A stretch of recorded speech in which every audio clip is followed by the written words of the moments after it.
ஆகாவிசு மைய நேய அன்பர்கள் அனைவருக்கும் வணக்கம். புதிய சிந்தனை பாகம் 3.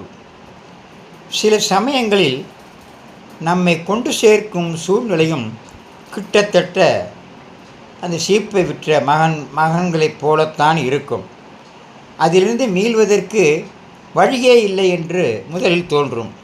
ஆனால் அதை ஒப்புக்கொண்டு முடங்கி நிற்போமானால் நாம் தோல்வியை ஒப்புக்கொண்டு விட்டோம் என்பது பொருள்.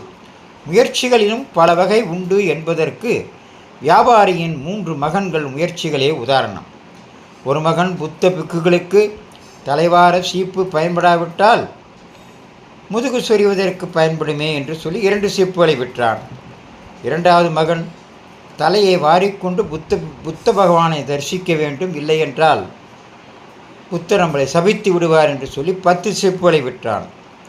ஆனால் இந்த 2 மகனுடைய முயற்சியினாலும் தொடர்ந்து அந்த புத்த மடாலயத்திற்கு சீப்பு விற்க வழி இல்லை. அவர்களுடைய விற்பனை ஒரு முறையோடு முடிந்து போய்விட்டது. ஆனால் 3ஆம் மகன் கூட 2ஆம் மகன் போலவே புத்த புக்குகளுக்கு பயனில்லாவிட்டாலும் அவர்களுடன் சம்பந்தப்படும் மற்றவர்களுக்கு பயன்படும் அல்லவா என்கிற புதிய சிந்தனையை செய்தான்.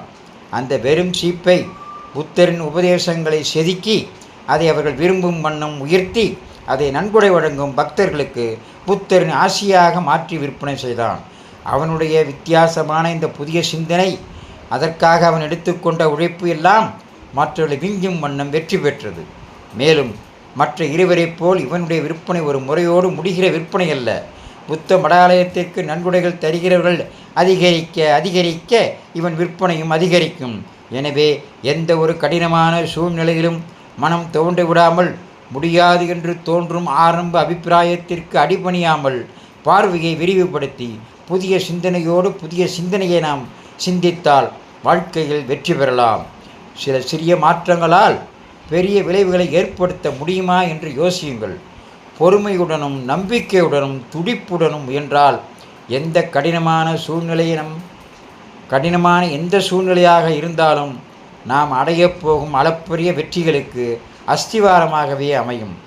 முடியாது என்று தோன்றும் ஆரம்ப அபிப்பிராயத்திற்கு அடிபணியாமல் பார்வையை விரிவுபடுத்தி சிந்தனையை புதிய நோக்கத்தோடு புதிய சிந்தனையாக மாற்றினால் வாழ்க்கையில் எல்லா வெற்றிகளும் நமக்கு கிடைக்கும். ஆகவே இந்த 3வது மகன் செய்ததைப் போல் நாம் ஒரு புதிய சிந்தனையை கைக்கொண்டால் நாம் வாழ்க்கையில் வெற்றி பெறலாம். இதையே எல்லோரும் பயன்படுமாறு மற்றவர்களுக்கும் சப்ஸ்கிரைப்